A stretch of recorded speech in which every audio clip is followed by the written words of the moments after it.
Hello, everyone. James S Cassidy here, and boy, is it good to be back. Ain't that right, fellas?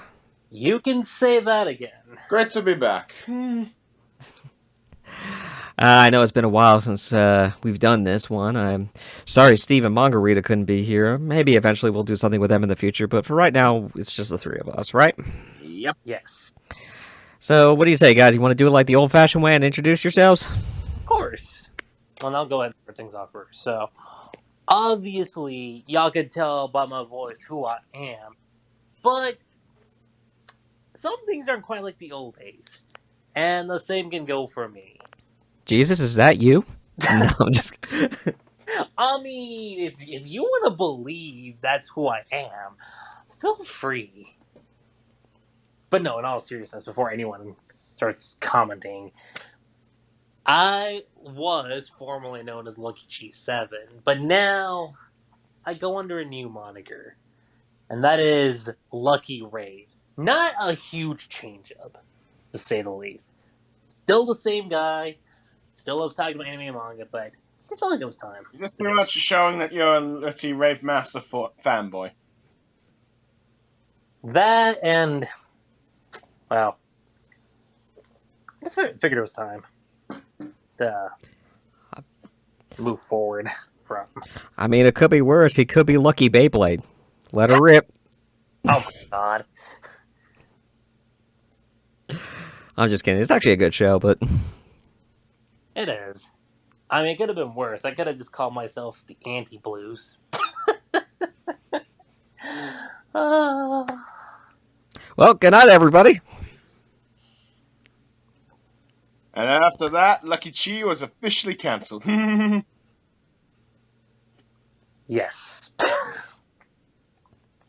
And, I mean, okay.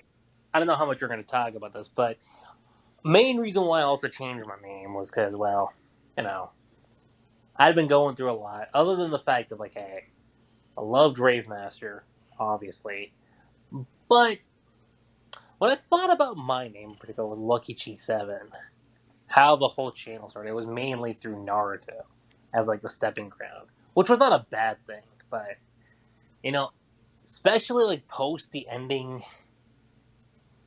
it was like a slow burn process. And I think definitely by this summer, I kind of realized that, like, I don't want to associate myself with that anymore. So I just figured, let's move on completely. Sorry, go on. Yeah, that's just my whole gist. I thought you just picked the number 7 because because 7 is a lucky number. Well, yeah, the 7's my lucky number, and I did actually debate about putting the 7 back in, but then I thought about it, I was like, Lucky Rave 7. I was like, that doesn't sound quite right. So I just stuck with Lucky Rave. I think Blue just cracked the code.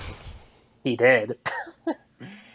Well, anyway, hello everyone. Bluestarsaber here once again to join one of James's podcasts, now renamed as the Ani-Manga Circle, as we discuss all things anime and manga. Oh, yeah. And See, also, Lucky Rave isn't the only one with a name change. So we decided to, if anybody wants to know, curious why the name changed for the thing, well, like Blue Star said, we decided to branch out from just Naruto or discussions about Naruto because, let's be honest, it's done, it's over with. Unless we want to start going into Boruto and be a Boruto podcast. So we decided... yeah, hell no. Yeah, the hell with that. So we're going to be more generalized now from now on, which means that we're going to have videos not just about, maybe about Naruto, but more along the broad spectrum of anime and manga that we all know and enjoy and love. Mm-hmm. Exactly. So hopefully you're going to see a lot more videos coming out from me soon, some reviews, and especially all the little things coming down the road that I have plans for. But don't you worry, we're going to try to do this as often as I possibly can. I can't guarantee anything at this moment, but we're gonna make this happen. Fair enough.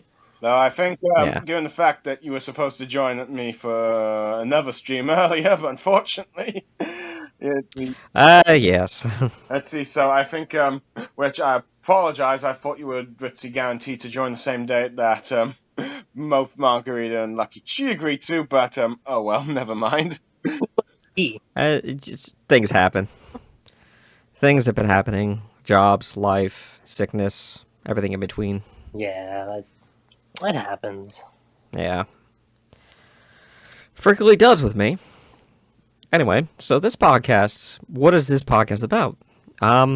Well, actually, there is no singular topic about this. I figure we just make it easy, a slow burn, and kind of just talk about anything we all want to talk about. So, you guys got anything in mind you want to discuss, or anything interesting? Well, I guess we can talk about the fact that as you started this podcast, we have just started the end of another era of Shonen Jump, as this arguably spiritual successor of Naruto, My Hero Academia, has finally ended the curtain. Oh yeah, It's funny how we look at that because 10 years ago, whether you like it or not, Naruto didn't end. So, decade later, we're here. Yeah, here we are. Let's see, so yeah. I did want to be a part of that one, though. You'll get. I had so many good things and notes. Well, you can use them now to an extent. Yeah, I was gonna say you could use them now, and then also, I mean, I've been telling James about this for a while, but I mean, I do have a podcast planned for the final arc of My Hero, so Yeah. that's a way to happen. I have no idea. So arcing, it breaks. Mm-hmm. Lucky arc. Lucky arc. Yeah. But yeah, Catchy. let's see. But basically, My Hero Academia, after 10 years, ended on its 430th chapter. Let's see, pretty much doing an 8-year epilogue where we learn that Midoriya has fully indeed become quirkless. Again, is now teaching at UA, while his friends have begun sort of like continue on with the hero careers. Particularly like Araka doing some sort of, I think, mental help thing for like quirk users so they don't end up like Toga. Teaming up with like the likes of Tsuyu, Ida, and Yamamomo, I think. I might have pronounced the name wrong, or Kriti. Let's see, Soji becoming a bit of an amorphic rights activist, I think, in a sense, and receiving an award for that. Bakugo tanking in the popularity polls because of his personality, with Shoto rising up, and Lunarian being the number one hero. But Midoriya ends up encouraging a little boy that he can become a hero that's in a similar situation to him. And then just as you think the chapter's going to end, All Might presents Midoriya with a gift of tech support to make him basically with what he had, making him sort of like a hero with ritzy tech powers, I guess you could say, possibly like an Iron Man kind of like figure, and is then ready to once again join his classmates and being a hero as they help the next crisis. Basically, Interesting. I heard Margarita wasn't happy with it. He wasn't happy with the loss of One for All. One for all. Yeah. So, Lucky Chi, I think, was a bit more accepting. Yeah. Still no Naruto ending, I'll tell you that. Yeah. No, so for those of you that don't know, when this chapter unofficially came out, James and I were actually reading it like at the same time to see what was going on. Because I was like, I ain't reading this by myself, just in case something happened. And by the way, this dude, and I'm talking about Lucky Rave here, this dude was scary accurate with how he was going to end. What do you mean? I mean, you predicted him losing One for All. You predicted him getting a super suit. You predicted him, like, so many things you predicted him. I can't even list them all. Did you have him predicting him like Midoriya becoming a teacher? I don't think I predicted. He didn't predict that, but he did predict like, oh, I think Deku's going to become like Iron Man. And boy, was he right. For real. I was reading the chapter and I was just like, There's no way. Yeah, the suitcase and everything. That number one, it threw me off, but in a good way, because I was just like, damn. That's something. Yeah. Mm-hmm. I don't know if I agree with Deku losing One for All. I kind of wish he kept it, but it kind of reset the zero. Yeah, So we had to rebuild it back up I mean, to the strength it was. just pretty much have the super strength, none of the other quirk kind of things. Is that what you're referring to? Yes. That's what I thought the direction it was going to go in, but I think it seems like Lucky Chi has been, I think, said on the stream, was that Koei's going back to his original idea for Midoriya. Yeah, and I'll mention what I said there. Pretty much, for anyone who doesn't know, Koei's original idea for Deku was to be a quirkless hero who relied on gadgets. So, leading into, like, the final arc, even more so, like, with the final battle between him and Shigaraki, I was like, and I even told myself, I don't see him losing One for All. And when he did lose it, I was shocked by Koei going in that direction, because that's not gonna lie, that's a pretty ballsy move to do. Arguably, he's the first main protagonist to lose his powers since Edward Elric from Fullmetal Alchemist. But see, that one was different, because it wasn't just Edward that lost the powers, it was everybody. Yeah. That's the difference you had there. Everyone lost. And it's because he came into essentially what was our world. Yeah. Where those things didn't exist. It's kind of like the Flash going into Marvel and then losing the Speed Force because the Speed Force doesn't exist in Marvel. Are you talking about the original Fullmetal Alchemist anime or the Brotherhood one? Because pretty much I think only Edward lost his powers in the Brotherhood one. No, everyone lost it. He said get rid of alchemy altogether. No, I'm pretty certain that it's the alchemy still exists in afterwards. I'm pretty certain Roy still has his flame alchemy.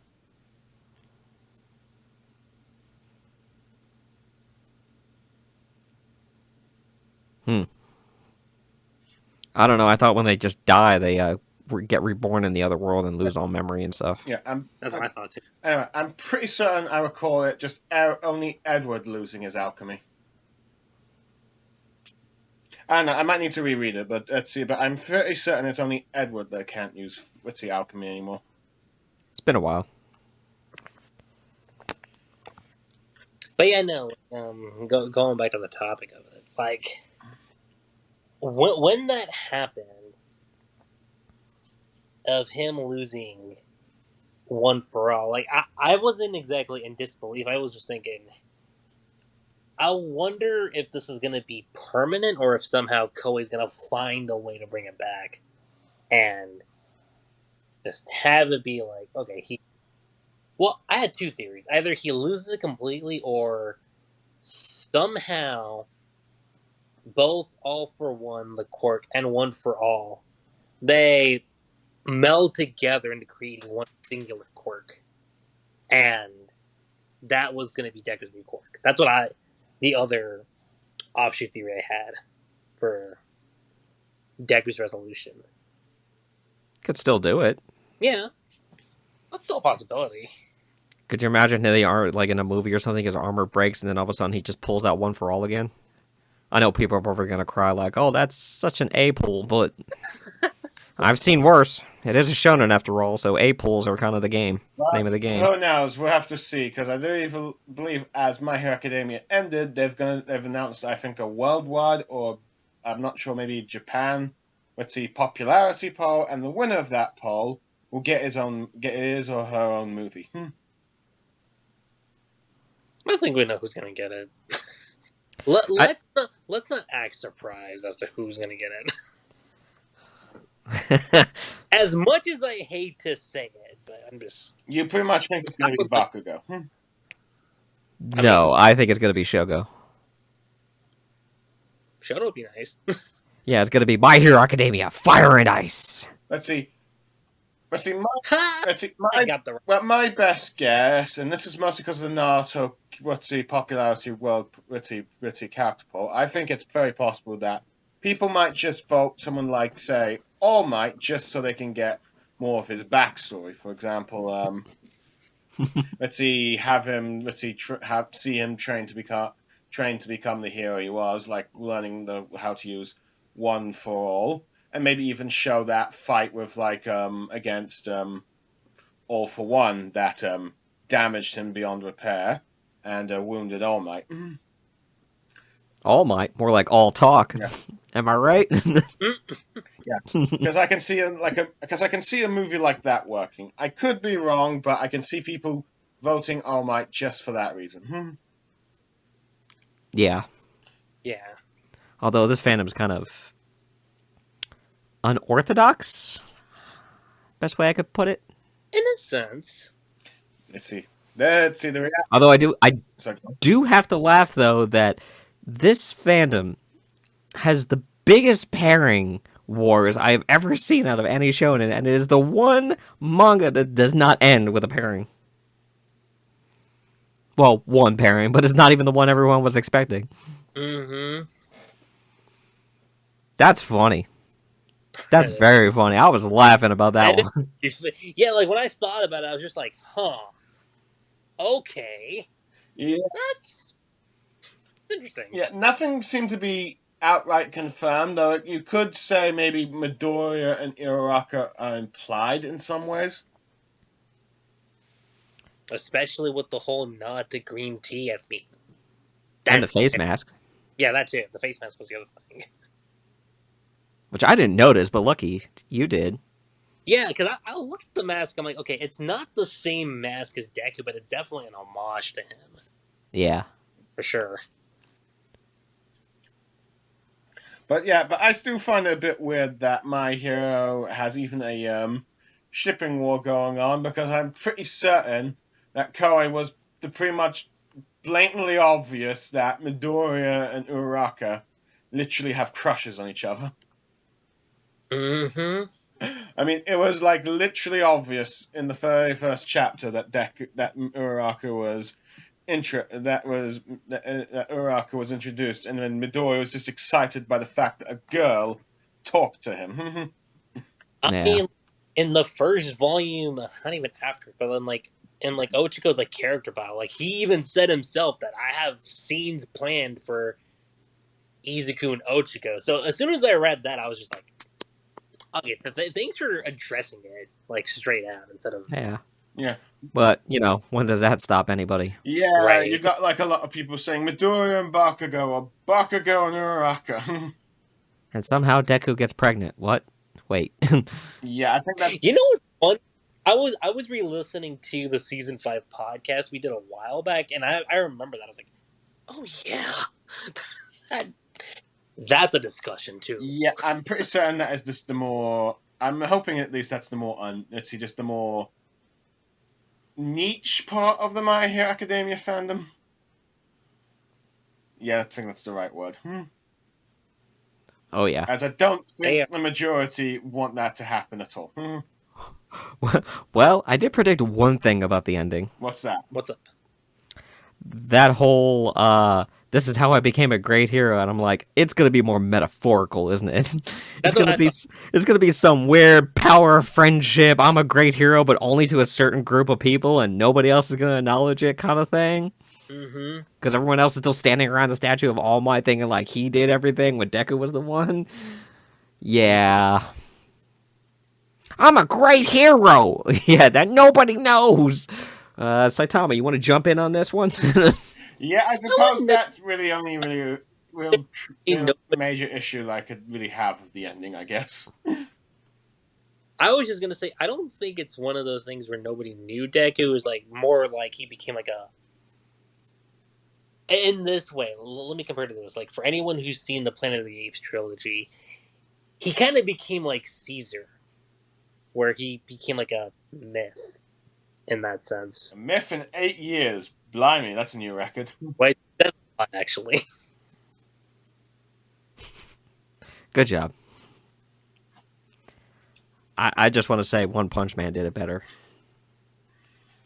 I have a whole list of things that I've written down of comparisons between One Punch Man and My Hero Academia, because I kind of think they're relatively like mirrors, but one's more adult oriented and one's more like kid oriented kind of thing. Well, to be fair, they both rose in popularity around the same time. They did. Yeah. But I could see, but there's a lot of concepts in like OPM kind of did it first, and then MHA kind of copied, you know. And I'm like, I kind of like how OPM did it first, though. But to be fair, One Punch Man is still ongoing. Oh Yeah. yeah. Both webcomic and manga. I'm kind of surprised by that, because I would have figured the webcomic would have been done a while ago. Not that I'm saying it shouldn't be ongoing. I just figured. I think Mob is involved in some other witty side projects of his that I think delays the One Punch Man coming through. Although I do have a theory on how the webcomic, the manga, and the anime are all three separate universes, but all connected in one story. Fair enough. So. But yeah. Though granted, I assume that they will probably want to continue soon, as the third season will eventually, conclude the Gara arc and the Monster Association stuff. Oh yeah. Which means that you'll be doing the Neo Hero saga. That's a really great arc. And that's it's fantastic. Mm-hmm. Both the manga version and the webcomic version. I'm gonna say this to JC staff. I go, I'm gonna let you have a pass for season 2, but if you mess up season 3, boy, you know, someone's gonna have to give you a table to flip. all the serious table flip. I mean, if you know what I'm saying. Yeah, they have a thing for season 2. I don't know what for any anime series, because same thing happened to Eden Zero also. I was just like, am I the only one noticing a weird shift from season 1 to season 2? That's odd. And it's from JC staff. Yeah, well, unfortunately for the JC staff, what I found out later down the road, and this has been confirmed multiple times, was that, and they addressed this, was that they had a very low budget and they had a very short time frame to do season 2, which is why it felt so subpar. But for season 3, they had been given much more leeway and a higher budget for this one. So hopefully, fingers crossed, this is going to be much better to a better JC staff standard, because I know JC staff can do some good anime. I've seen them do good anime. It's just why they messed up on this one is so disheartening. It is. Mm-hmm. Especially that Garo versus Saitama fight. Ooh. Oh, you need that to be, can't wait. You need that to be the highest quality of animation. Oh yeah. If you made the rest of the episodes trash and those particular episodes were the top notch of the line, I mean like Madhouse standards, I would pay full dollar for that season. You know, I don't think I've mentioned my take on One Punch Man, but the weird thing for me is I started the anime, but I could never make it past episode 3. And it's not that it wasn't good. It was just that, what's the word I want to use here? Like, my incentive to continue wasn't as high. But one day I just switched to the manga, and for whatever reason, the manga, I was just like, I need to see what else happens, because this is really good. If I had to guess, it's because of the manga's art style. That's probably what it is. Just redraw it, dude. What was that? Just redraw it, dude. For real.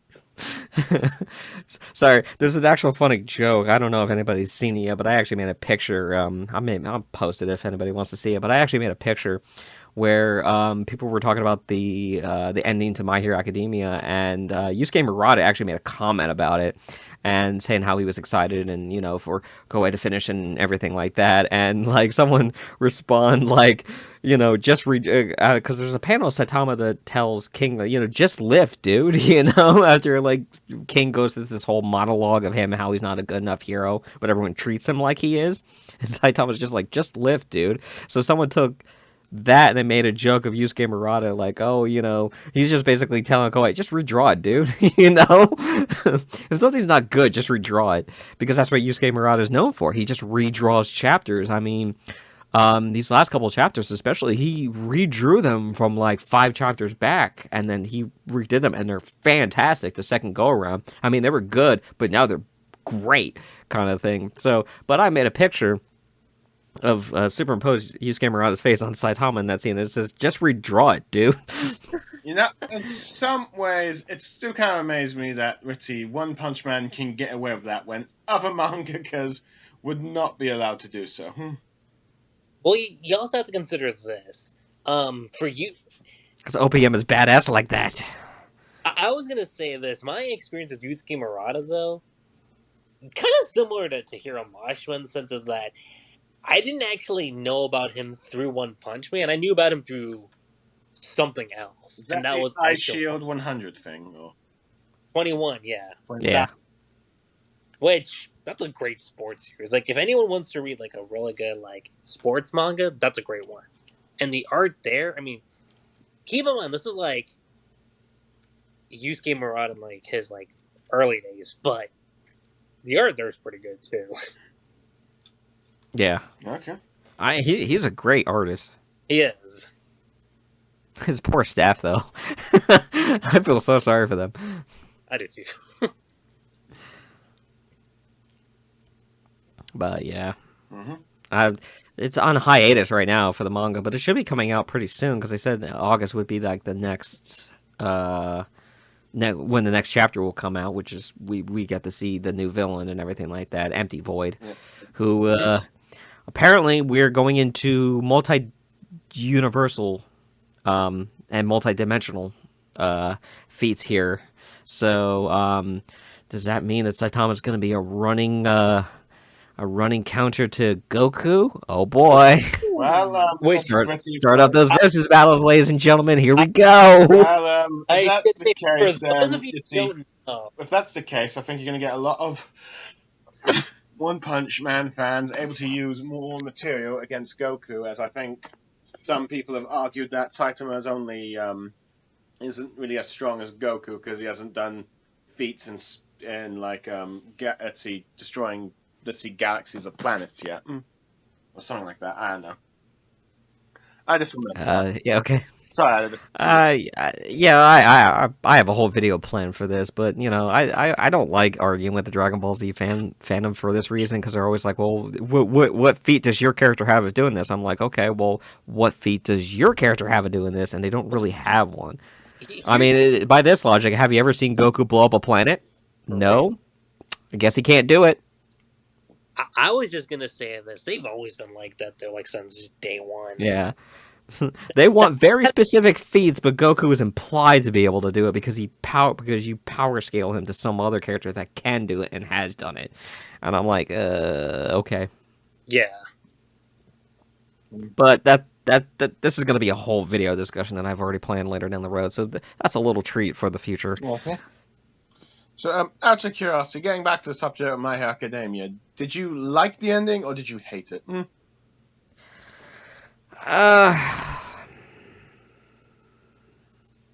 I'm not going to say I like it, but I'm not going to say I hate it either. It was just kind of predictable, and I got bored with the whole metaphorical messages that some stories are doing now, so I'm kind of like, oh, here we go again. So I wasn't really like, let me put it this way. Let's say you're watching all the people who are One Piece fans. Imagine at the end of One Piece they go, well, the One Piece is the power of friendship because the whole point is the journey, not the destination. You kind of would be pissed off that bad. Yeah. I think pretty much after the recent chapters of Egghead Island, that's not going to be the case. Well, yeah. This Oda has even admitted, and again, mangaka's words, it's 50-50 at this point, but he did state that he's not real huge on those kind of endings, so... I mean, I'm not going to say I believe him, but I'm curious to know what he's cooking up. I'll give him that. I probably believe him more than Kishimoto. Whoops, did I say that out loud? Yes, you did. Masashi. And that's going to be another video later down the road, but... Yeah. But by the way, James, in response to your thing, you kind of remind me of what I said during the review. I said that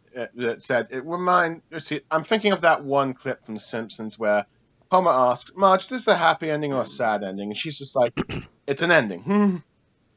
Yeah, it's an ending. It's a lukewarm ending. Yeah. And kind of what I mentioned on the stream, this final chapter to me feels like a first draft. Yeah. If I had to put it on a scale from Yu Yu Hakusho and Naruto, it's in between there. Yeah, we did this sort of tier system, during the stream as well. Fine enough, and I believe that's what we put you, Okay, granted, I think we put Full Metal Alchemist as, the standard S tier of, good endings. Oh, yeah. No, hey, we should do a video about that. I put Yu Yu Hakusho above Full Metal. Yeah, that could be an idea, doing an, tier of, every ending. Let's see, possibly S, A, B, C, D, E, and F. Yeah. S tier, shonen endings.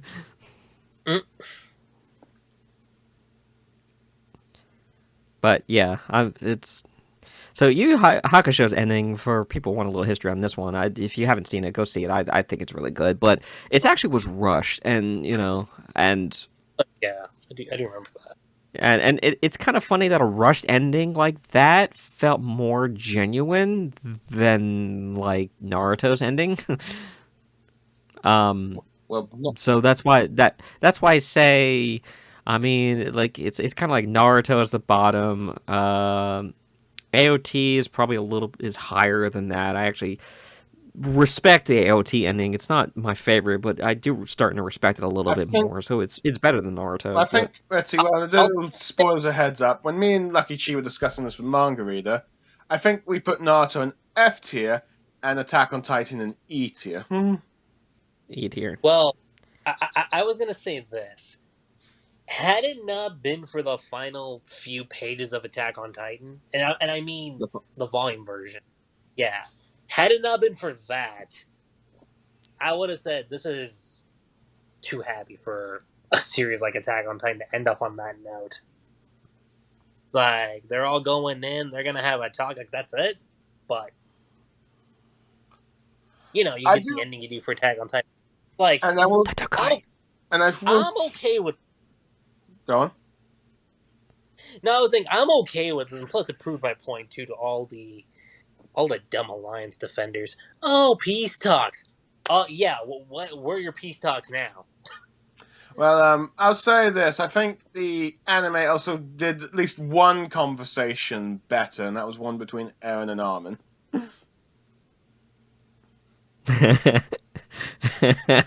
Okay. The mass murder.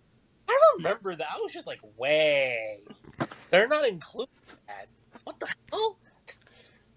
That threw me off big time. I was like, wow. Okay. I just had a really funny AOT joke that came into my head. All right. Go on. Okay. You know what it took for Eren to become a Titan? What? An arm and a leg. Damn it. God.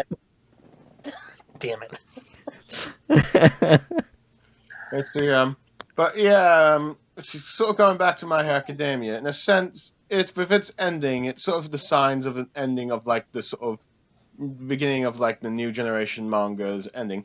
Granted, I guess you could also count Demon Slayer, but that's still technically ongoing with the anime a bit, where they're doing their quality thing. In fact, I believe, let's see, it's close to ending itself. I mean, it's about to do its final battle arc, or at least the first half of it, with the Infinity Castle, where they are releasing releasing that arc into 3 movies coming out in cinemas. Yes, that's what kind of threw me off about that. I was just like, really? We're going the movie route with the final arc and not a season.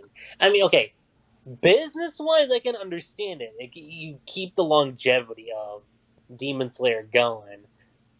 But at the same time, if y'all are fans of the dub, like myself, I'm not just talking about for Demon Slayer, I mean like just dubs in general, you're going to have to wait a while for that to come out. Well, to be fair, I think they'll probably like doing them as movies, and then they'll split those movies into 6 episodes, like they did the Infinite Train, and then do like a story arc, but then have like a story arc like that. I think that's how they're probably going to do what they do with the Infinite Train. I could probably also see the fact that the Infinite Train arc, the Dream Train one arc, Infinite Train arc. The Mugen Train? The Mugen Train arc, yeah, sorry, that's the correct one. Since that one, since that movie was not only such a hit, it was like pretty much, well, granted, this was also due to the fact COVID-19 happened. It became the highest grossing film of 2020, making $500 million. The highest Japan grossing film of all time. So I think I can understand why they would want to do a movie trilogy based on the Infinite Castle one. Granted, I'm a bit surprised because due to the fact that Demon Slayer's final arc, like war arc, if you will, is basically like I think 60 or so chapters, or basically over 1/3 of all its manga content. So I thought that'd be like something like 20 or 26 episodes, but it seems like it might be able to.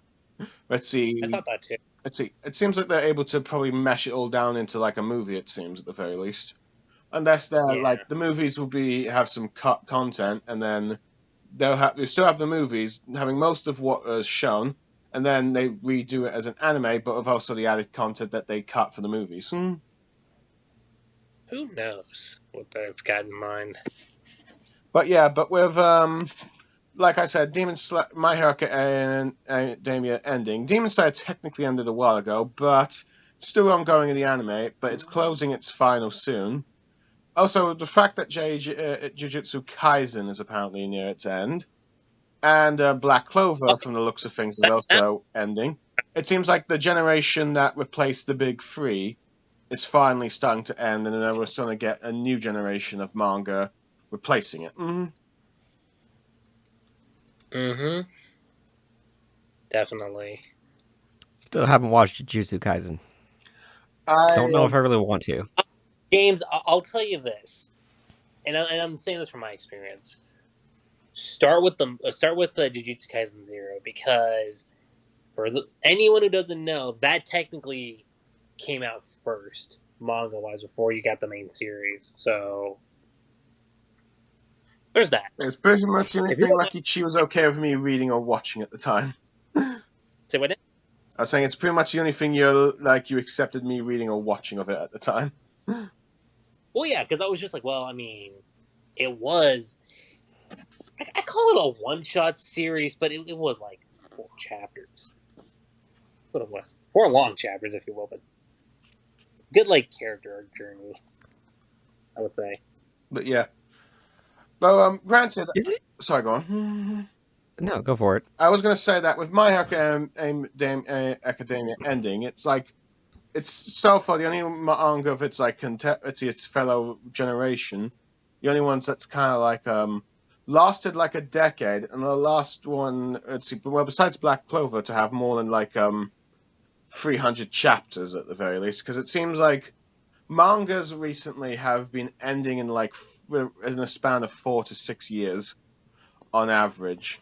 There hasn't been any mangas that have lasted as long as, say, like Naruto or Bleach did, or even just a few years slightly then. If I have to think on that aspect for my own personal theory, I think they realized what, and I mean, like, you could say what you want about like how Bleach or Naruto ended, but I think they know what, Masashi and Kubo went through during, like, that era, right? When those mangas were ongoing. And you have to keep in mind about this. Jump at that point was different. Ruthless. It was very ruthless. Well, I think there is one other. They kept things stretched Shifting the out messy. for manga. That's the thing. When it came to anime adaptations, they were just like, yeah, keep the manga going, manga sell, and don't end it. Now you're at a case where you're like, okay, if they want to see a series end, they're more lenient with it. Well, That's the thing. well, I think there is another aspect which I think the YouTuber Mr. Morge, the one that does those One Piece analysis videos, Lucky Chi. I'm not sure if you've watched some of them, but I think one aspect is that many of the modern manga, while most of them seemingly taking inspirations from like Naruto and Bleach, at least with like their world building and aesthetics in a sense, there is one aspect of storytelling they seem to have taken from One Piece, and that is like the sort of like long-term planning it does, as it seems like many mangakas have already planned out their story, but as a result of that, they don't, planning many of its like long-term world-building things early. It's like doesn't have like it ends sooner than say like mangas like Naruto, Bleach, or even to the extent One Piece, which the Oda seems to have his mind set long term, but it's like it didn't quite introduce all its big world elements straight away. Most mangakas kind of straight away build up like what the end goal is. For example, like Jujutsu Kaisen, it's like I believe the main conflict, straight away that it's Sukuna. My Hero Academia, you pretty much not straight away, at least takes a few arcs in, but you're still in the first saga. The conflict is between all for one and one for all, those two quirks. Mm-hmm. And Demon Slayer, you pretty much know by like the second or third arc that pretty much the main demon is Muzan Kubuchi, who is the only demon that's the leader of the demons, but also the only one that can turn people into demons. Well, in the case of Demon Slayer, like you already knew from like I don't know if it was exactly chapter 1, but I know for sure it was like chapter 2 onwards. You knew Tanjiro's main goal was to find the demon that killed like his family. Yeah. That obviously moves on. So you already knew your end goal like that early on. I mean, arguably, yeah, you could say for mangakas like Naruto and One Piece, you know that Naruto wants to be Hokage and Luffy wants to be Pirate King, but you didn't quite get the idea of who their long-term villains were going to be in the end, or their endgame villains. For example, granted, yes, Madara was technically retconned and replaced by Kaguya as the big bad, but it was pretty much until like you've only got like it was only like the end of part 1 you were hinted of Madara in the statues, and then didn't get his name until like the second arc of part 2, and then a little bit down later when Toby reveals himself to be Madara, but then it's like a very long term of like that antagonist being built up, the Madara Uchiha being built up as like the final antagonist. And for One Piece, now depending on who you view as likely to be the main antagonist, you didn't really get the idea of like Blackbeard is not introduced into, Blackbeard's hinted at in Drum Kingdom, but he's not properly introduced into like Jaya arc, and or if you're thinking the Marines, Akino with Marineford, or pretty much or like Ennis Lobby with the Buster called Flashback, or depending on now if you like believe it's Emu that's going to be the final antagonist, and the Five Elders. The Five Elders Jaya, but Emu's like the Levelly arc just before the big Wano arc. So it's like many of these modern day mangas have introduced their big bads very close to the beginning of this series, while the previous ones waited until like a very long time, or given like slow hints of who's going to be like the bad guy. So I think that's one aspect that's caused many mangas to end quicker than say like its predecessors. I was gonna say this. Thank God, Shigaraki, remained as like the final boss for the story. Because I couldn't have seen this going any other way for that. Well, technically, he got possessed by All for One, which I felt like kind of reminded me of the whole Kaguya thing, but I guess it's. But I think one thing that is better about that is the fact that All for One is a very established villain in the series. Well, you have to keep this in mind. All for One, you can kind of argue is like Madara from Naruto, where he was like the master plan of like the puppeteer behind everything. So, in that aspect, I disagree with you as being similar to Kaguya, because it wasn't last minute on that front. Because it still goes back to the source behind, where this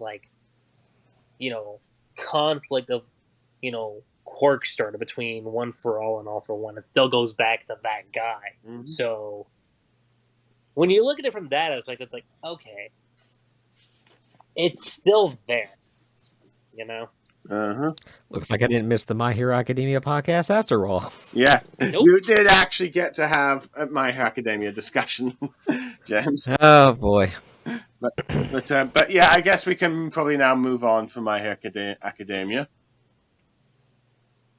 It's not a great ending, but it's not a bad ending. That's basically. Yeah. Let's see. Well, let's see. I think currently what's ongoing is Fairy Tail 100 Year Quest. I mean, that's anime is just recently coming out. A few episodes have come in. Real good part right now. Oh my god, that. Not this week's episode, but the episode before that. Damn. I have yet to see this week's episode. Yeah, okay. I was gonna say if you didn't see last week's episode, I'm gonna be like, Blue, what are you doing? Lucky Chi, let's see. I can assure you. Let's see. The thing when it comes to like the anime on Crunchyroll, I watch One Piece first because, well, let's see. One Piece is currently my favorite ongoing weekly Shonen Jump. Let's see. Which would probably something I would not have said. Let's see, back when Naruto was still ongoing, but let's see. Times change, but so there's that. But the anime I tend to follow next is like Fairy Tail 100 Year Quest, either just on the same day after One Piece or at lunchtime, though granted I had some things to do that prevented it, or I watch it the following day, which I'm likely to do. Though granted, I have also been a bit busy rewatching the dub for My Hero Academia Season 6, because I know you're planning a Season 6 podcast. Which, I'll say this right now, I just recently finished rewatching Season 6 yesterday. Yeah. Alright. Meanwhile, I'm watching Kaiju number 8. Oh. I believe that anime just finished. Right. Yeah. It's really good, actually. The manga's still ongoing, but damn, dude, that. Yeah. I wish Deku with One for All would fight him. Let's see. Now, because it would be like an anime version of Venom versus Spider-Man. I swear. Yeah. Well, no, you're. It really could be that. Let's see. I have yet to read or watch it, but I do know the cliffhanger for that season. But that's wait till the manga. But I think it's mostly because I got recommended it. I think I got recommended it on YouTube and I accidentally clicked it. Yeah. See, here's the thing, folks. It's like, I know, and Blue, I know you guys have been still like looking at shonens and everything like that. I kind of been avoiding them. Shonen haven't really piqued my interest. Okay. As of late in terms of anime stuff. Have you watched, let's see, Spy X Family? I have been watching that. Yes. I saw the movie. I got the manga. I've casually watched the anime episodes, not in any particular order, just like standard episodes. So I have a general idea what's going on with the plot of Spy X Family. But I did watch the film. It's kind of like an anime version of Mr. and Mrs. Smith. Mm-hmm. Except one's a spy, the other's assassin. Yeah. And they've got a mind-reading daughter. Yeah. But yeah. Which, to be fair, I recall talking with Lucky Chi how if there's one during the Fairy Tale 100-Year Quest podcast we did recently, if there's one power that should probably be feared in real life, it will be mind reading. Oh yeah, I do remember that. Huh? Yeah, that's terrible. That's terrible. I mean, why would you do that to me? All you got to do is read my browser history. You'll find everything you need there. He has a point, Blue. That's all you would have to do, James. Well, yeah, but let's see. But most other Just don't people, type in why. But most other people, it would be mind reading. I swear the Google employee has filed a restraining order against me. I'll say, like, if we're talking the past decade of like shonen series, I would say the peak of shonen, personally for me, is Assassination Classroom. I would say. Oh yeah. As far as the modern shonen era goes, that's my top right now. And it has your favorite ending. The main character becomes a teacher. Sound familiar? Oh my god. Yeah, you're right about that. What the hell? To be fair, I think main characters of a story becoming teachers, there's a very common trope with series, like teaching the next generation, if you will. Actually, Assassination Classroom and My Hero Academia have a very similar ending where the main character becomes a teacher and the canon parent that's been hinted at the entire series sort of becomes canon, but it's not 100% full. Yeah, that's true. That's scary. And Nagisa and Kayano actually kissed. Take that. An actual on-screen kiss. Yeah. Keep that in mind. You even have a character that's a cross between Bakugan and Shogo. Mm-hmm. Let's see. We'll just have to wait and see whether or not Black Earthy Clover will continue this trend of hinting at but not confirming canon couples. Naruto with magic. And I mean, you have to keep this too. And I've made this apparent on Twitter, but if you look at the last, what is this supposed to be? 8 chapters? Where did this current volume that just came out recently? Where did that end? 422, right? So these last 8 chapters make up volume 42, which is the final one. And for those of you that don't know, and I counted all the pages, that's 126 to 127 pages. And on average, a manga volume's like 200 pages, like max. So, I think you could potentially see like a 60 to potentially 80 extra pages added to the final volume of My Hero Academia, which that all the complaints I've seen from people saying on what's been going on with the ending, I'm not going to say it's going to rectify all that. But I do think you could get some, sense of closure to it. Just redraw it, dude. Exactly. I love that joke. Well, and plus, for anyone that doesn't know, Koei, when it comes to having the chapters in the volumes, there's some kind of change or some kind of addition being added. So, hooray! You never know. Let's see. Fair enough. By the way, I found some there is some news about, I think possibly of when Jujutsu Kaisen Season 3 will be released, and I think there's also news that those anime special episodes of Naruto are apparently now going to return for 2024. I'm gonna quote Zane. Yay! I'm gonna quote Zane from Yu-Gi-Oh! GX. Guess what? I don't really care. Game on, get your game on. You better play your cards right. Good song. Let's see. I think there's also some Overlord announcements, but yeah. Oh yeah. There's an Overlord movie. But yeah. I still gotta read that. I've been meaning to. Mm-hmm.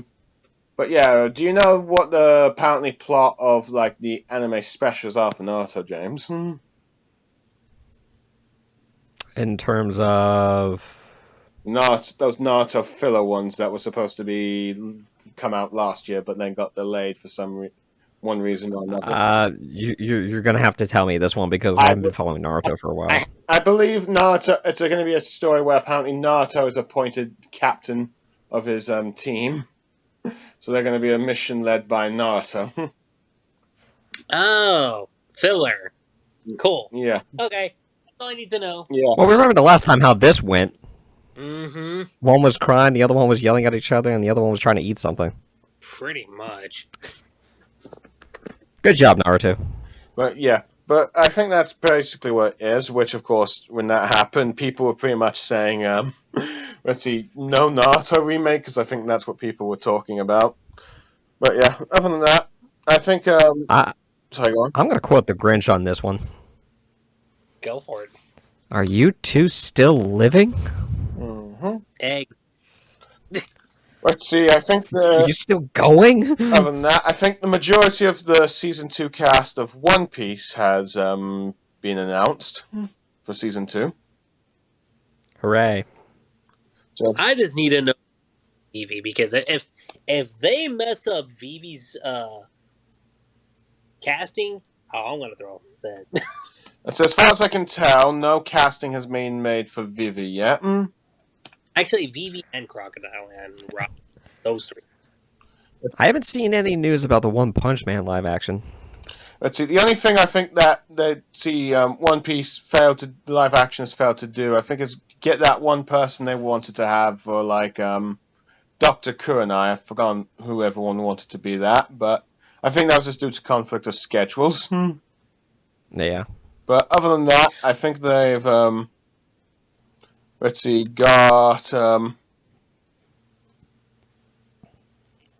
they've definitely got some of the casting. They've got someone called Daniel Lasker for Mr. Nine. They've got Carmus Johnson as Mr. Five. Let's see, they've got someone called Jazara Jaslyn for Miss Valentine. And this has probably been the one that most people have been excited for so far, is David Daskmalachin as Mr. Free. Bless you. Sorry. but I think it's one of those supporting guys from the first 2 Ant-Man movies. So, yeah. You know, the one that's like pretty sort of like from the foreign country kind of thing. Let's see, witches and all that. That one. Let's see, they've got Wyner Coaster as Dory. And they've got Brendan Murray as Bruggy. Clive Russell as Crocus. Callum Keir as Smoker. And Julie Rielwold as Tashki. I'm gonna have a hard time placing these characters because the last time I remember seeing One Piece was when Sanji joined the team. Yeah. That was a pretty long time ago. Let's see. Rob Coletti as Wapple. And someone called Tai Koge as Dalton. Lucky Chi would probably recognize more of the names. Well, at least the One Piece character names. But at the very least, let's see. I was going to say we are talking East Blue to Alabasta, which is like, personally to me, still to this day, like my favorite aspect of One Piece. Well, just because, and I say my personal favorite because that's what I grew up on One Piece before, being caught up to date with Fisherman Island back in 2012, 2011, around there. Yeah, fair enough, but yeah. But at the very least, Lucky Chi, it seems like they are going to do an episode on Laboon, which I think many people were wondering whether or not they were going to do that live-action Laboon or not. I mean, you were going to have to, because otherwise...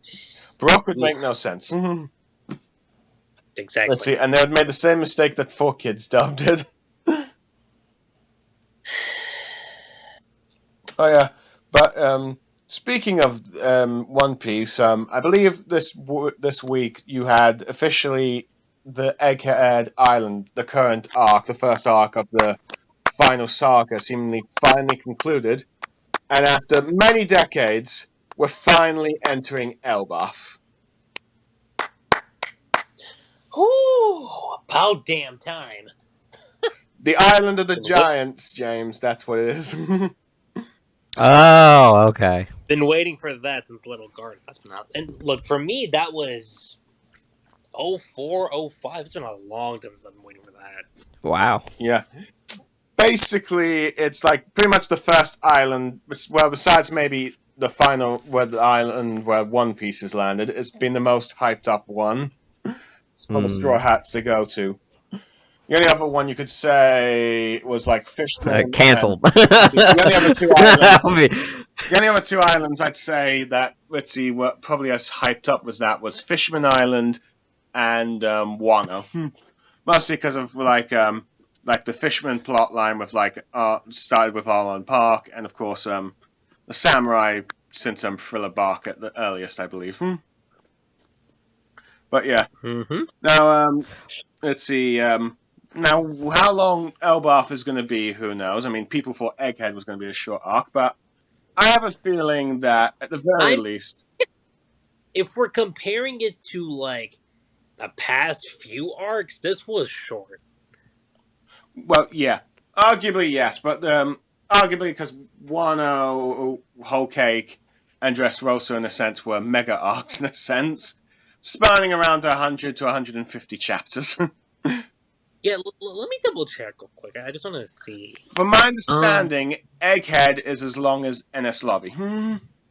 Well, let me see. Let me just look first. So 1058 is when that started. This is what, chapter 1123? Yeah. So, yeah, 65 chapters. Yeah.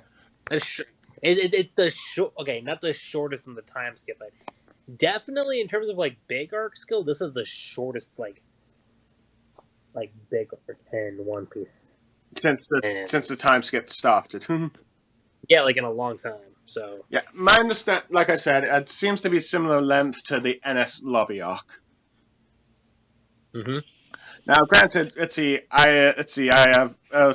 mentioned Mr. Morge before, and I think he's managed to just analyze the theory of like how long that arcs tend to last and when they're likely to end.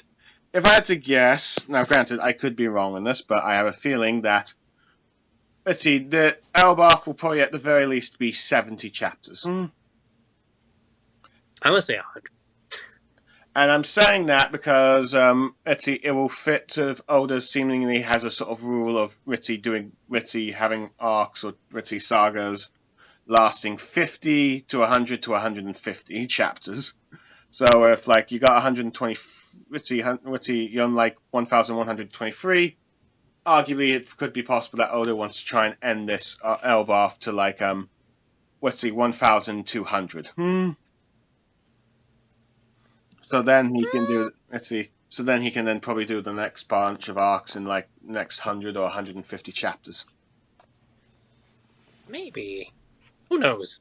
I don't know. I'll show you the video which I got this based off Lucky Chi, but it's a very good analysis of like analyzing how the time skip arcs have been working lately.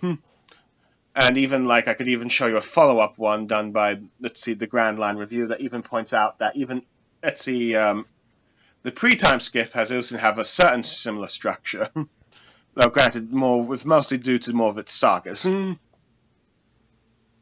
But at the very least, the first arc of the final saga of One Piece has ended, and for the most part, people have loved this arc for the most part. And for some people, it's like the best arc since Marineford, or at least the best arc in the time skip. See, I don't know if I can still say. I have to think on that, because I think people are jumping the gun when they make that statement. At least you can think on it, because I'm completely disconnected from this conversation. Okay, fair enough. I think I haven't gotten that far. Well, okay, James, let me say it like this, and I think you can kind of relate with what I'm saying here. Sometimes I feel like people get caught up in the moment and, want to address that this is the best when, they can look back on it years later and think,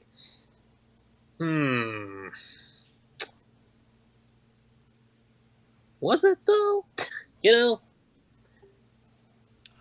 I didn't say it was the best arc, Lucky Chi. I think, let's see, I've said it's like, many are saying it's the best since Marineford, at least saying that. For many people, it's like, I've heard that, at least on a weekly to weekly basis, they've enjoyed it as much as like reading, if this was like reading NS Lobby or, let's see, Marineford.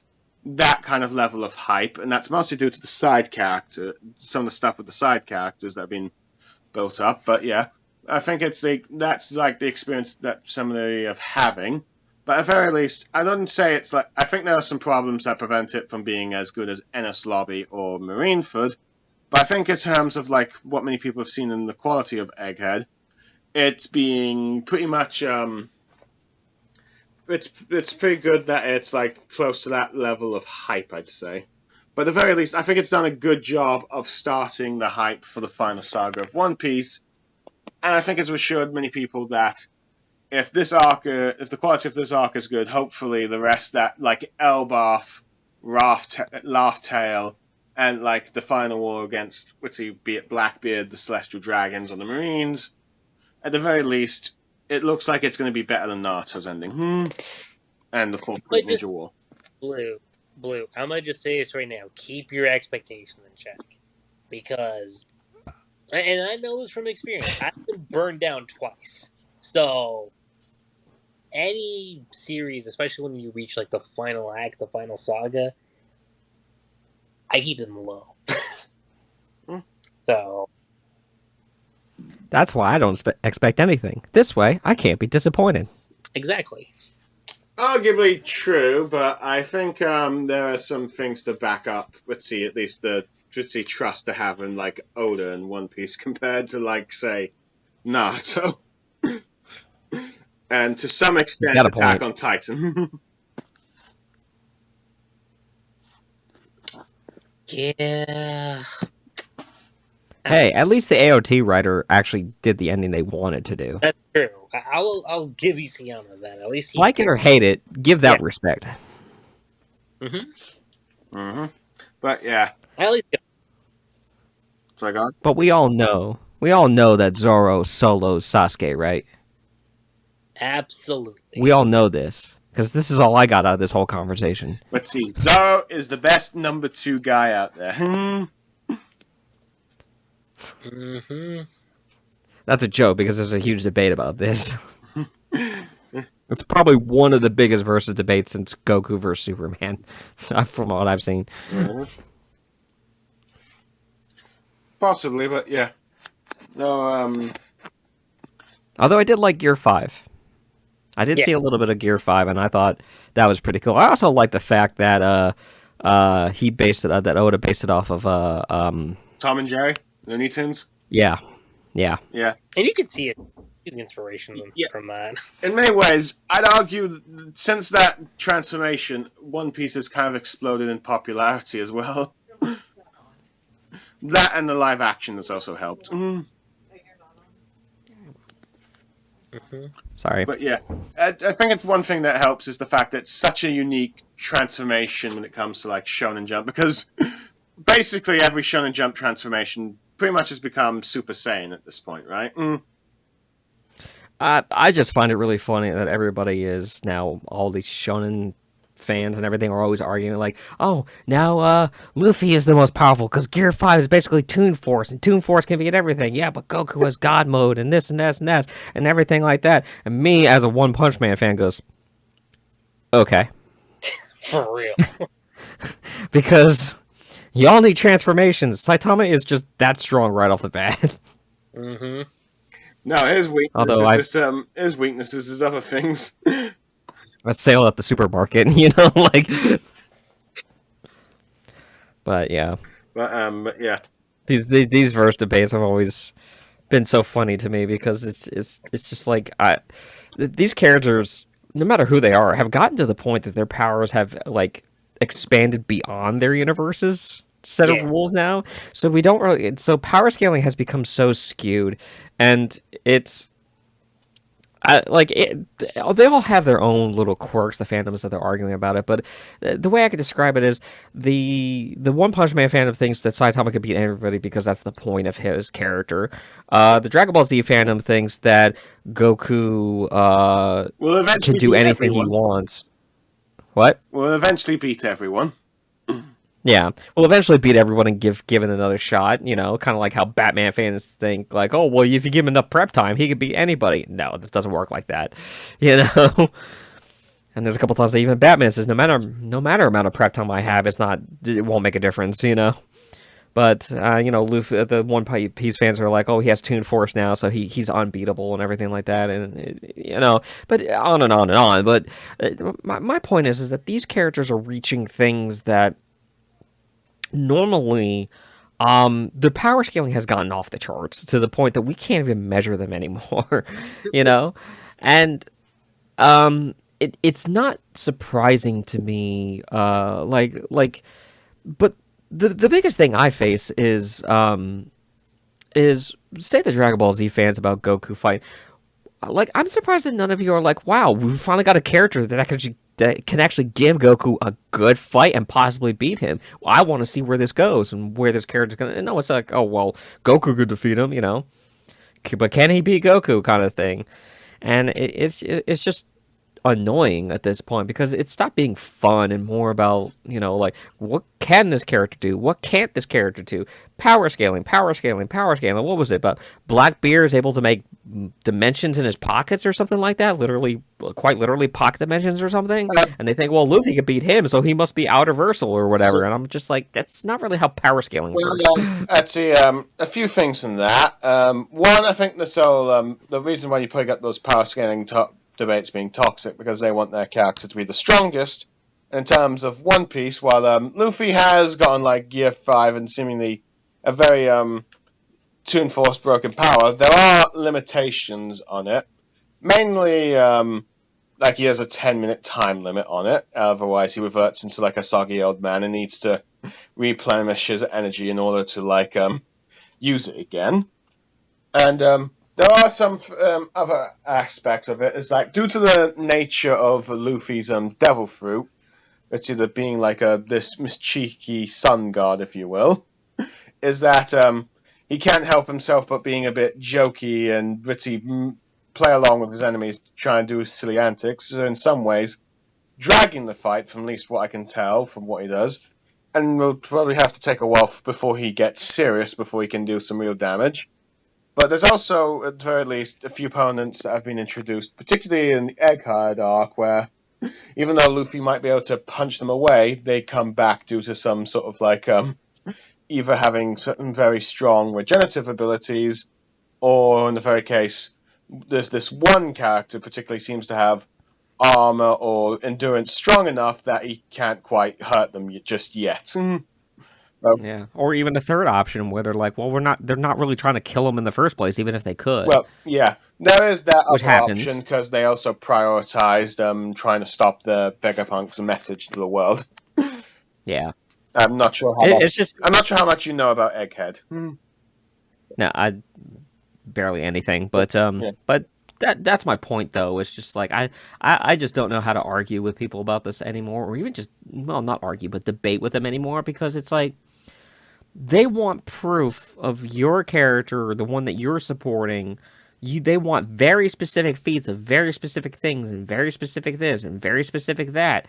But then when it comes to their character, it could be a vague reference that not even is specific enough, and they think, oh, well, it must be that. There's no other way.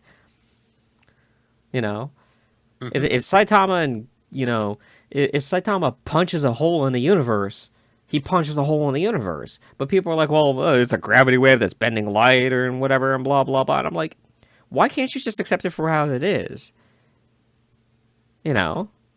I don't think it's that cryptic. No, of course not.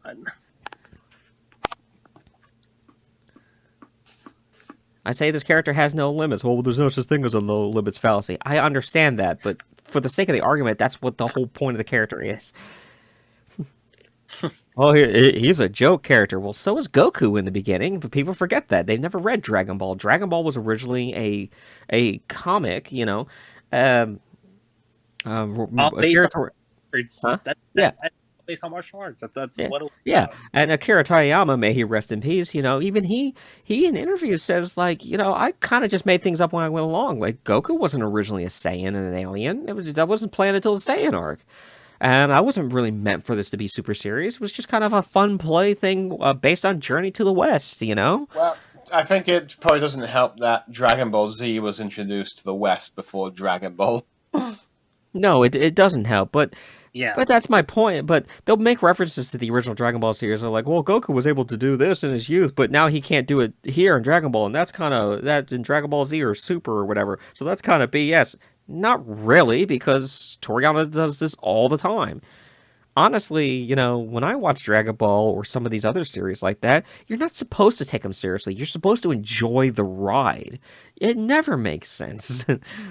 If you want something more serious, read something more gritty, something more edgy and down to earth and everything. But if you're watching Dragon Ball Z thinking, oh my god, this is the most serious thing on the planet, it's going over your head, you know?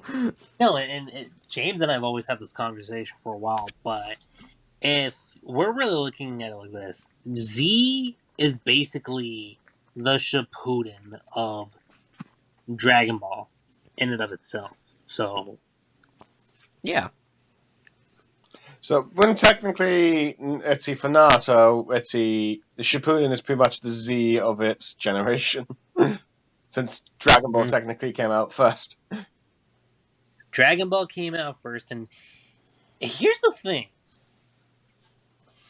People can debate about Z all they want, but in Dragon Ball, those first 16 volumes, or in this case, the original anime, you see Goku growing up from a little kid to a young adult. You see that. And you can debate on this if you want, but you do see him grow up. And he still maintains kind of the same personality. You do get a sense of okay, he's gotten stronger, and what's the other one I'm looking for here? Growth. Yes. There we go. You see him grow in every aspect of the word, from his personality to his power to him physically growing up to his fighting styles to his moral compass to, a lot of things. Exactly. That's the word I was looking for there. You don't just do this one moment, oh my god, I'm feeling it, I'm looking at it this way, and then 5 chapters later, oh, I'm a completely different person now. I don't know what happened. I'm not going to explain it. Who cares? I'm this way now. Just accept it. Yeah, no. Nothing like that. Oh yeah, speaking of other anime news. Show not tell. Oh yeah, speaking of other anime and news and all that stuff of recently deceased people, I believe the original voice actor for Misty and Jessie has sadly passed away. Oh yeah, man, I was so sad about that one. Dude, I couldn't believe when I was at work when I found that. I was like, damn. What was your first Pokemon episode? I think for me it was when Misty caught Psyduck. Misty caught Psyduck? Yeah, no, granted I wasn't really properly watching it all at once, fully at the time, but it was on the TV randomly, I think maybe at my granny's house at the time. No, I didn't really see. At first I didn't like Pokemon, but the more I watched it, the more I got in. But I think the first thing I fully watched of Pokemon was arguably the third movie. For me, I would say it's the episode when Ash finds Charmander. That was my very first episode. Really? Mm-hmm. My first episode was when he fought Koga. Oh, that's a good one. And I love that episode so much. Psyduck, use tail. That's still kind of surprising that after 25 years, Pokemon finally ended Ash's journey. Guys, keep this in perspective. Pokemon ended before One Piece. Well, technically, Keep that in mind. That had a chance to end before One Piece. Duke Nukem Forever came out before One Piece ended. Let that sink in. Shoot, like Eden Zero, which is like Hiro Mashima's like latest series, that ended before One Piece. It's the end of an era, boys. And listen, I'm gonna say it right now. If whenever Hunter x Hunter comes back, okay, if Togashi manages to finish that before One Piece, you know the debates that's gonna go on in the fan base, because as far as like shonen debates go, it's always One Piece versus Hunter x Hunter. It's those two.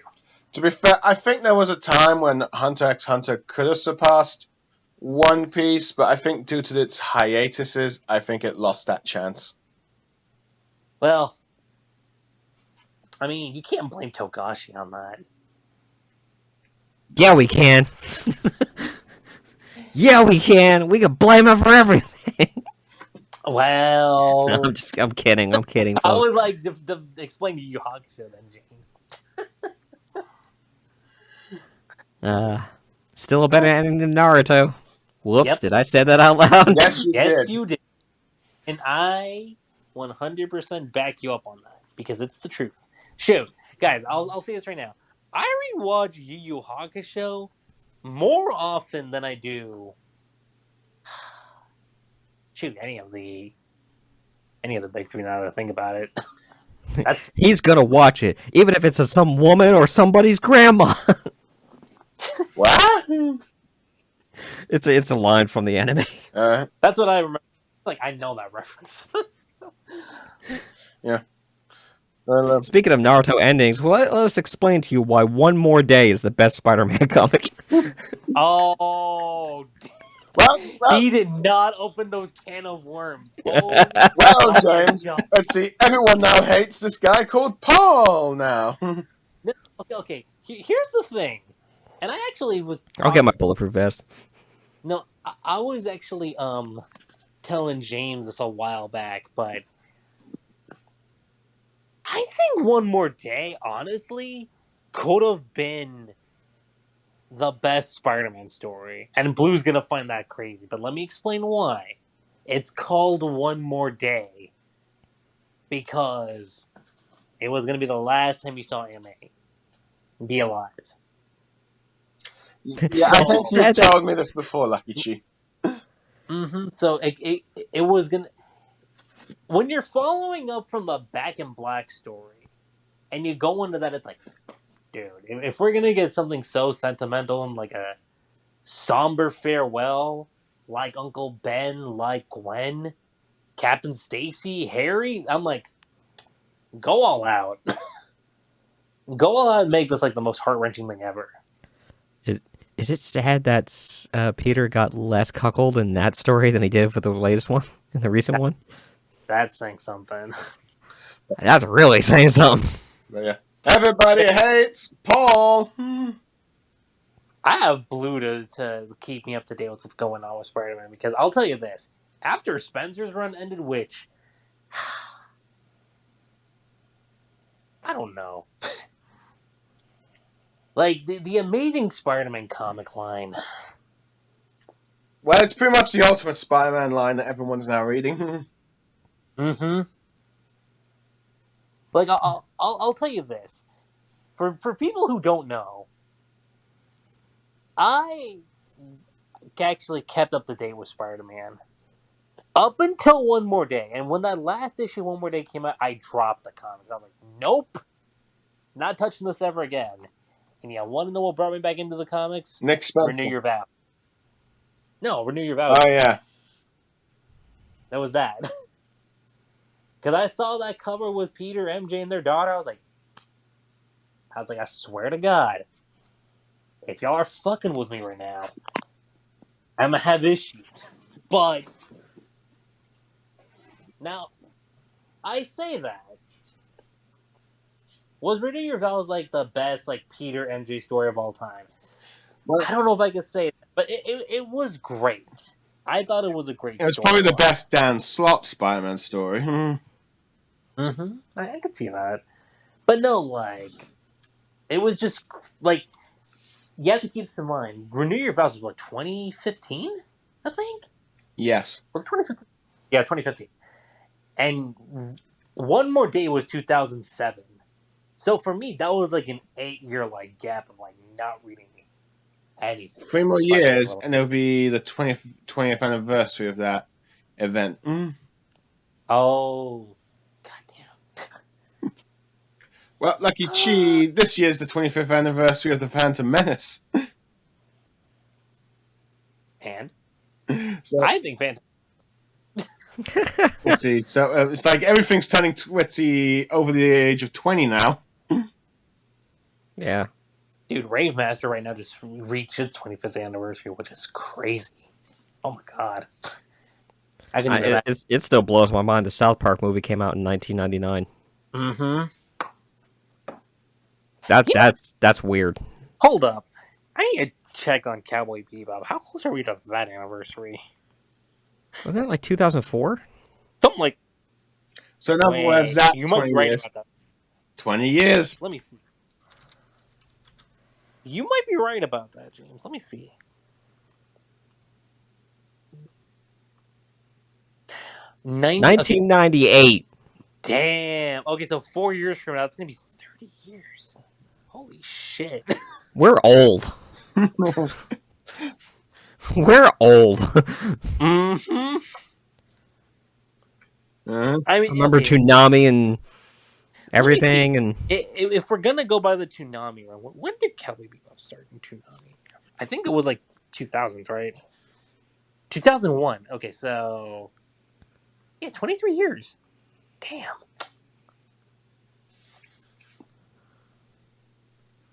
Let's see. So yeah, basically, everyone in this channel is an old fart now. Yeah. Well, okay. If you want the best bittersweet ending to any anime, I'm not even talking manga. I'm talking anime. Watch Cowboy Bebop, and you'll know what I'm referring to. Mm-hmm. Hey, just remember, if you're gonna watch it, you're gonna carry that weight. Mm-hmm. All right. And I have one word to define it. Bang. Okay, fair enough. Well, let's see. Next up, the live-action Cowboy Bebop. We don't talk about that here. No. How about no? Well, you're talking to two like diehard Cowboy Bebop fans. Yeah, Okay? I'm teasing. No, I think he's being facetious. That is kind of amazing that the group, that the studio that created like one of the worst live-action adaptations ever with Cowboy Bebop ended up critically adapting what many considered like arguably the best anime and manga adaptation with One Piece. Oh, I was gonna say Death Note. I mean, wait, what? Oh. You know, is it sad to say that when I heard about Death Note, I was like, I don't know how, because I'm thinking in my head, how do you mess up Death Note? Death Note is like the simplest thing to adapt. The only thing that got right was William Dafoe as Rook. That was it. That's the only thing that got right. He was the saving grace of that whole movie. I'll give him that. Uh-huh. Even if it was just Green Goblin, but yeah, that's him. Mm-hmm. All right, I'm about to go really into the time capsule because probably nobody has ever seen this but me. Who has seen the live-action Fist of the North Star?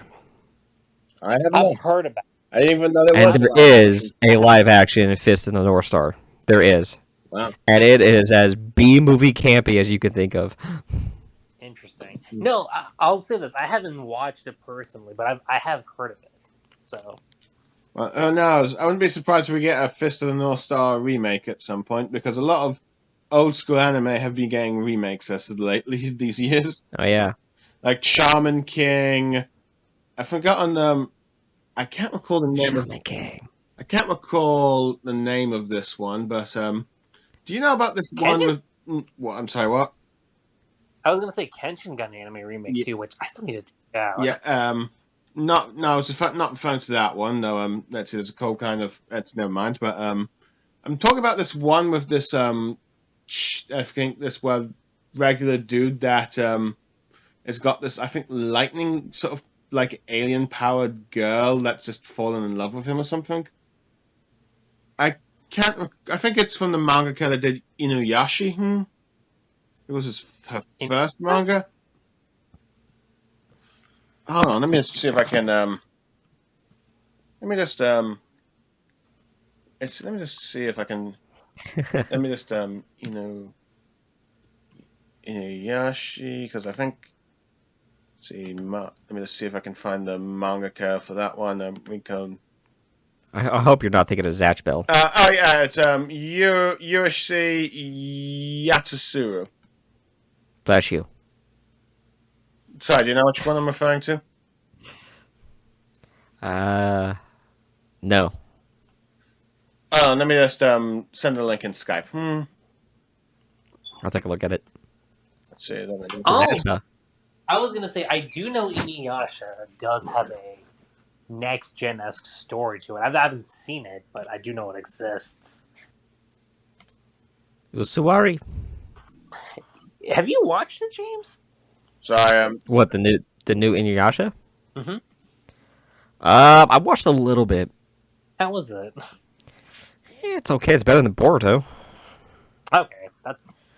I mean, it actually stays true to the story. I mean, there might be some things that you're probably going to feel uncomfortable about, but that's personal preference rather than the bad storytelling. Mm-hmm. Okay, I've just sent the link to what manga I was referring to. Okay. See, this is the sad thing, is that a lot of this older stuff, I'm talking like Fist of the North Star, Yu Hakusho, all that stuff from all the way back then, you try to release it today, and people don't feel comfortable with them. No. For whatever reason. Like, people were willing to take risks back then with their things. And it says a lot. Oh yeah, also the One Piece is also getting a remake of its like new series with by the guys who did Attack on Titan. The One Piece. Which I'm not gonna lie, like I've seen the character artworks for it, and I'm curious. I'm honestly super curious about that one with what studio's gonna do. Plus, keeping in mind, Wit Studio also did collaborate with Cloverworks. They co-collaborated with somebody for Spy X Family, so I know they have some works on that too, which says a lot. Okay.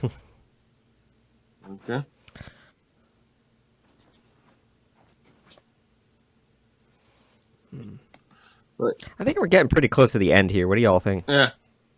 Fair enough. The only thing I was going to comment on is that it's the Fairy Tail 100-Year Quest might be on its final arc. It's going to be seemingly a freeway war arc. I got to rewatch Fairy Tail. I kind of forgot some of it, but I got to redo it. It's good. Yeah. It's what Naruto should have been, but That might be saying a lot for Blue, but I can see where you're coming from. Sorry, what? Exactly. No, seriously. No, seriously, I was just paying attention to that one of those remake animes I was talking about. What did you say? I was saying I got to rewatch Fairy Tail because it's been a while since I saw it, and I kind of forgot a few things, so I want to rewatch it. But it's what Naruto should have been. Well, let's see. Yeah, slow. Probably maybe minus the power of friendship stuff. Yeah. I still remember Four Lives. She's too bullshit. You don't remember that? Dude, go back and re-listen to our podcast we did. That podcast was great. Oh, yeah. I love that. I miss Four Life. I do too. Where has he been? I have no idea. Robbed off the face of the plane. Rumor has it he's still trying to catch that bus. Mm-hmm. If you all get that reference. Yep. That's an old school reference. That was a super old school reference. Oh my god. Yeah. I got one final question All for right. us to end at. And I think this is an important one. All right. And yes, Lucky, this is what I was talking about, if you know what I'm mentioning. Go for it. So, out of all the characters through all the anime that you have ever watched, and I know it's a lot, I know I've seen a lot, what is a character that you most relate with? Ooh. Damn, that's tough. I gotta really think on that. I know mine.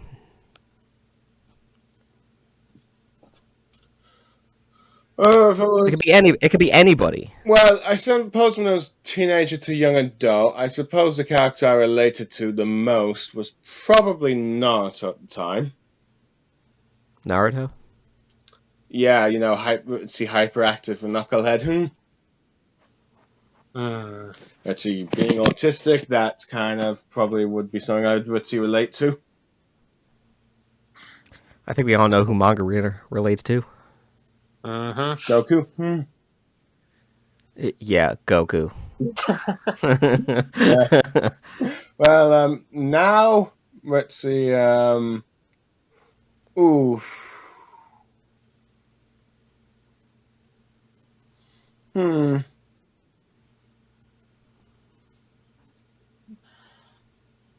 Arguably, I don't think there is anyone I think I would consider being related to. At least I identify the most with now.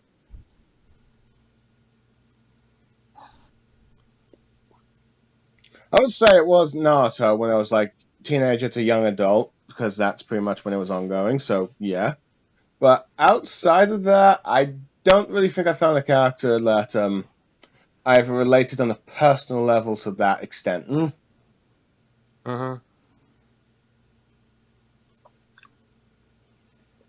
You got one yet, Lucky? Damn,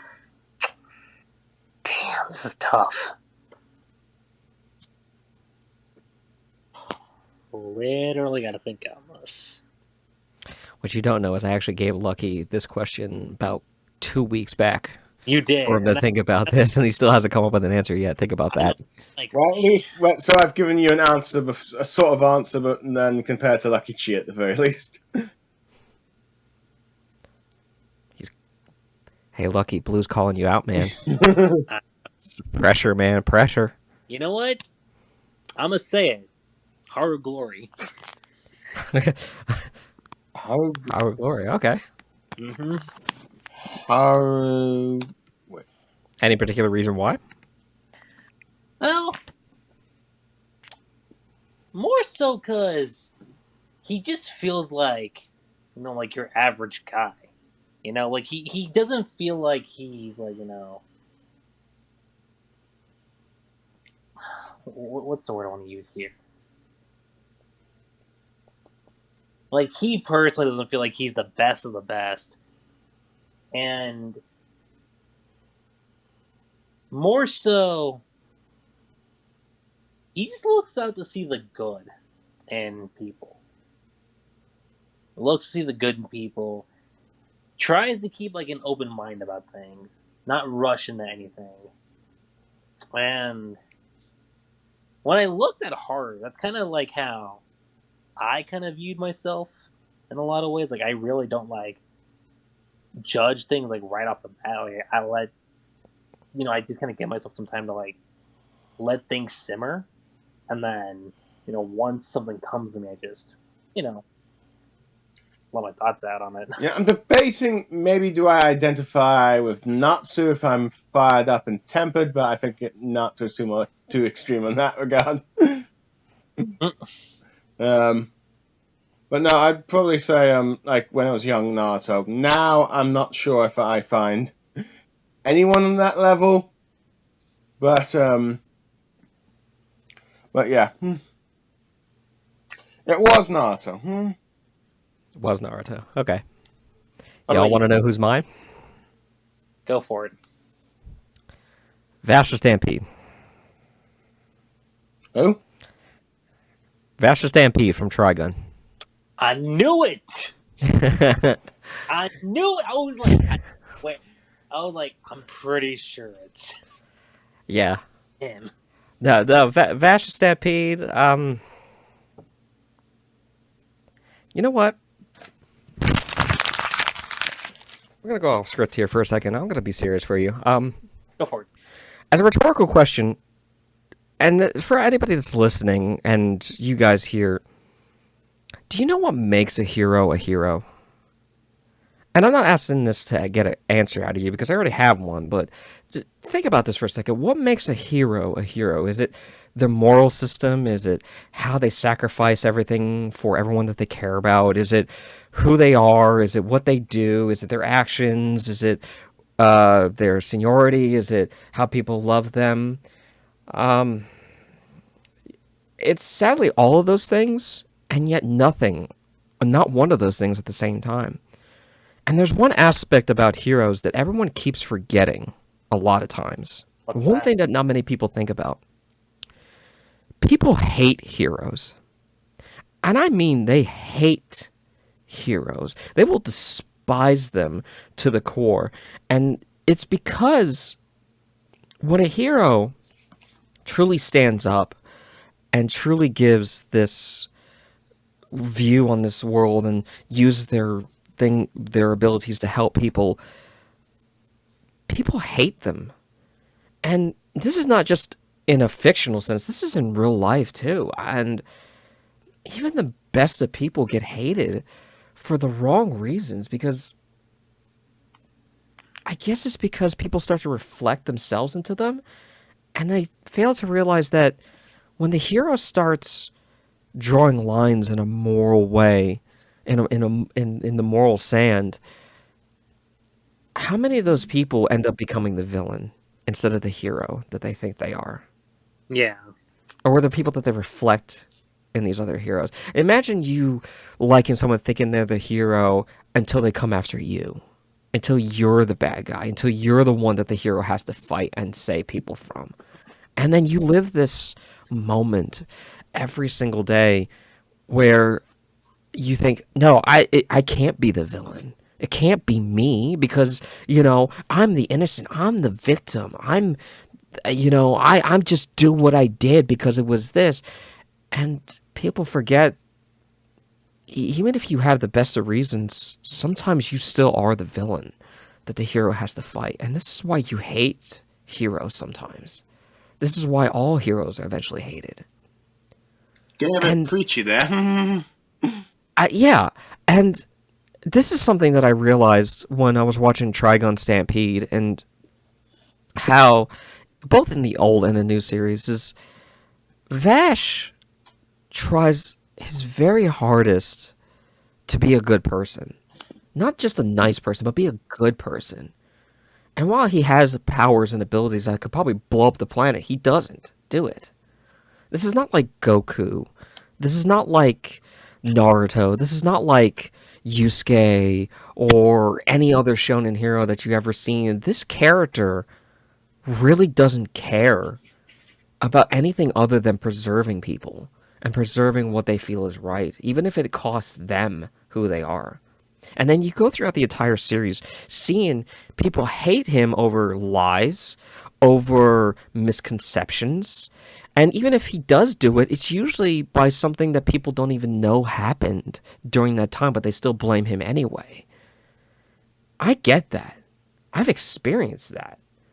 And I've seen people ask me for opinions and morals or any kind of thing, and I tell them what I believe is right, and they hate me for it, to the point that they try to ruin my life, to the point that they will do anything to destroy what I'm trying to do, even if it's just making me get fired from my job or lose something that's important to me or try to get people to not be my friend, that sort of thing. Now, am I saying that I am a hero, that I go out and save people? No, I'm farthest from this that I could ever think. I am no way a hero at all. But I understand. I understand, especially nowadays with all the political strife and that's going on with the world and everything like that. Who do you look up to? Who can you look up to? Because everybody always has an opinion that this person's evil or that person's evil and this person does this and that person does that. what is good today? It's always the best people in this world are the people you don't know about. The best heroes in this world don't get statues or medals or anything like that. They just do it. They just go in and they do what the right thing is. How many firefighters do you know by name? How many policemen do you know by name? How many people have sacrificed themselves for the name of a good, and you don't even know who they were or are? And yet they had a life that wasn't even yours. And some people will still convince you that somehow they were the bad guy, that they did the wrong thing, when you don't even know the entire situation that was there. And heroes can be afraid too. Heroes are just as human as every single one of us, and yet we hold their flaws against them like nothing. Meanwhile, I see villains do one nice thing, and all of a sudden they're praised like they're the hero. And I think that's the biggest vicious irony that I've ever seen in my entire life. And this is why I can understand Vash so well and so clearly. Because in a way, he's me. I can do so many things right now that I probably could hurt people if I wanted to, but I'm not. And there are plenty of people that would want to hurt me, and I forgive them. I'm not going to go after them either, because if I have to sacrifice who I am to do that, then they're not worth it. It is not worth it. Yeah, I'll make mistakes along the way, and yeah, sometimes people getting angry at me is warranted for what I have to do, but just know that heroes, they don't do it for approval. They do it because of the right reasons. And that's why I relate so well to Vash, because that's what he embodies from everything. Even his villains that get killed and died, he weeps for them. Even the people who were once he called enemy and then became friends with him, he wept when they died. And it's even changed some people. Because I remember Wolfwood in the series after he met Vash and everything like that, and he was spoilers, obviously. This is the old series, not the new one, but it is what it is. But when he's dying and on his cross and going to the church and praying to God, and he asks one simple thing, and that was everything that I did in my life a mistake? And right then and there, you saw how Vash has just completely altered this man to repent and want to regret all the bad things he did in his life, believing that he was doing the right thing when he wasn't. That's what I like to be. That's what I hope to be. And if I can achieve that before my life ends, then I consider my life well spent.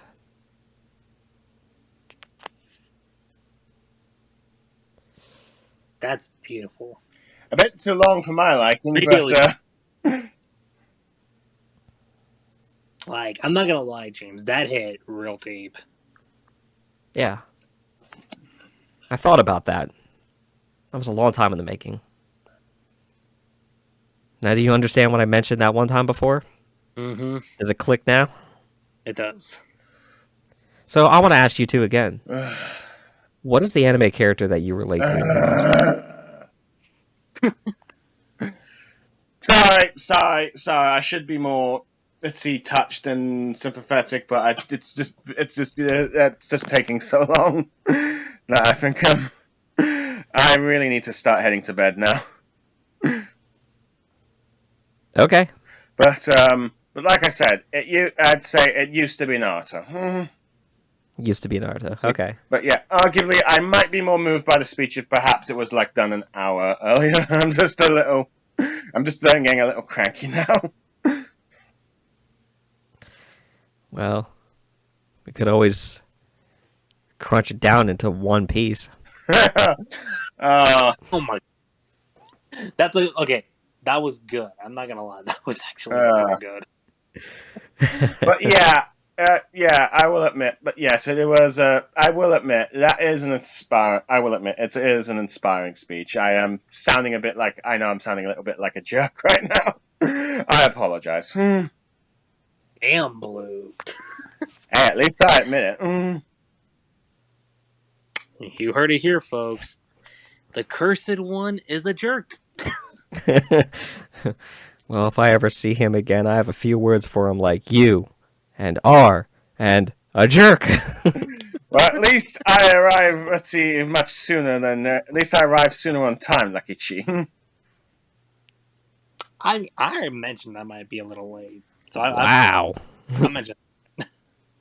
Hey, look at it this way, Blue Star. If he wasn't going to show it at all, this would be considered early. Fair enough. Hey, Oh, you can go to bed now. it's better than 4 Life. Yeah. So, again, yeah, so, thanks for having me, James. Sorry if, sorry I'm sounding a bit impatient. It's just that I need to hit to bed now. It's okay. Well, if you ever change your mind, you have a better answer in the future, let me know.